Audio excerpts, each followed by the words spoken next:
કચ્છ જિલ્લામાં શિક્ષકોની ભરતીને લઈને વાલીઓ અને વિદ્યાર્થીઓ મેદાને ઉતર્યા છે। કચ્છમાં 9000 શિક્ષકોના મહેકમ વચ્ચે 4900 શિક્ષકોની ઘટ છે।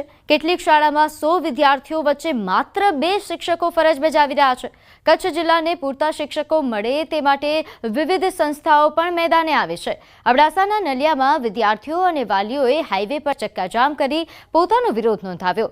અમને શિક્ષકો આપો, તમારી ખુરશી તમને મુબારક જેવા બેનરો સાથે મામલતદારને આવેદનપત્ર આપવામાં આવ્યું।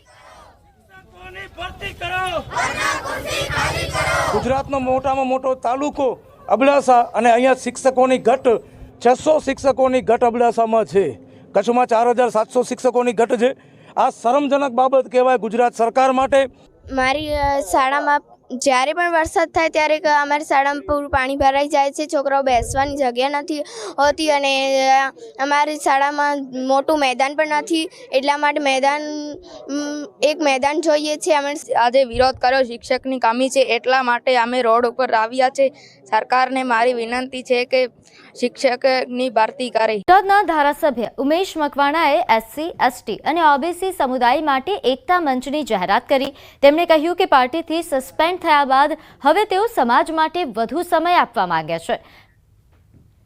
સરકારી ભરતીઓમાં એસસી, એસટી અને ઓબીસીના ઉમેદવારોને ખાસ કરીને ક્યાંક ને ક્યાંક અન્યાય થતો એવું લાગી રહ્યું છે। પ્રતિનિધિ મંડળ મુખ્યમંત્રીશ્રીને આજે મળવા જવાના છે। અમારા જે સામાજિક મુદ્દાઓ છે એનું સરકારને ધ્યાન દોરવાનું છે।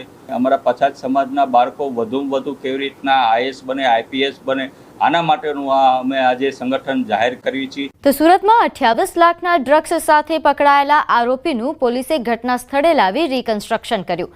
આરોપી મોહમ્મદ અસલમને સાથે રાખીને તે ક્યાંથી અને કેવી રીતે ડ્રગ્સની ખરીદી કરી તેની પોલીસે તપાસ કરી। જોકે ડ્રગ્સના સપ્લાયરો હજુ પોલીસ પકડથી દૂર છે। સલાબતપુરા પોલીસ તેમજ એલસીબી ઝોન 2 દ્વારા આરોપીને 80 ગ્રામ એમડી ડ્રગ્સના જથ્થા સાથે દબોચી લેવાયો હતો।